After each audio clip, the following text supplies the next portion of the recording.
২৪শে জুলাই গণ অভ্যুত্থানে জোরালো আন্দোলন গড়ে তুলে গুরুত্বপূর্ণ ভূমিকা রাখে কুমিল্লা জেলার সাধারণ ছাত্র জনতা।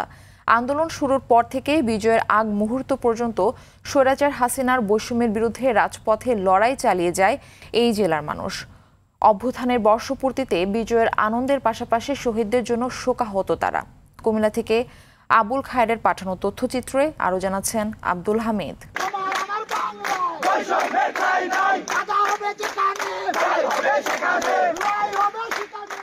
২০২৪ সালের ১১ জুলাই সর্বপ্রথম কোটা বৈষম্যের বিরুদ্ধে আওয়াজ তোলে কুমিল্লা জেলার মানুষ। সেদিন শিক্ষার্থীরা কোটা সংস্কারের দাবি তুলে রাজপথে নামলে তাদের সঙ্গে ধাওয়া পাল্টা দেওয়া হয় পুলিশের। আহত হন অন্তত ২০ শিক্ষার্থী। ঘটনাটি গণমাধ্যমে প্রচার হলে তীব্র সমালোচনার মুখে পড়ে হাসিনা সরকার। বৈষম্য বিরোধী ছাত্র আন্দোলনের ডাকে ১২ ও ১৩ জুলাই মিছিল হয় কুমিল্লা বিশ্ববিদ্যালয় ও ভিক্টোরিয়া কলেজে। সেখানে শিক্ষার্থীদের পিটিয়ে নির্মমভাবে আহত করে ছাত্রলীগের নেতাকর্মীরা। ১৬ ও ১৮ জুলাই আন্দোলনরত শিক্ষার্থীদের সঙ্গে দফায় দফায় সংঘর্ষে জড়ায় আইনশৃঙ্খলা বাহিনী। ১ আগস্ট সকল বাধা উপেক্ষা করে প্রতিবাদ কর্মসূচি পালন করেন কুমিল্লা বিশ্ববিদ্যালয়ের ৬ শিক্ষক। ৩ আগস্ট পুলিশ লাইন্স এলাকায় স্বেচ্ছাসেবক ও যুবলীগের হামলায় গুলিবিদ্ধ হন ৭ শিক্ষার্থী। ৫ আগস্ট হাসিনা পদত্যাগের এক দফা দাবিতে উত্তাল হয়ে ওঠে পুরো কুমিল্লা। যে ছাত্ররা এবং তার সাথে বিভিন্ন রাজনৈতিক দলের নেতৃবৃন্দ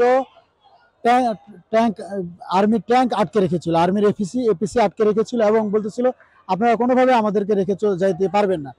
তখন আর্মির যে সকল অফিসাররা ওখানে ছিল তারা বাধ্য হয়ে ছাত্রলীগের গুন্ডাদেরকে দিকে ফাঁকা ফায়ার করে এবং তখনই মূলত সারা দেশে আন্দোলনের মোড় ঘুরে যায়। প্রত্যেকটা সময় এক একটা যুদ্ধের দিন ছিল, এক একটা বিভীষিকাময় দিন ছিল।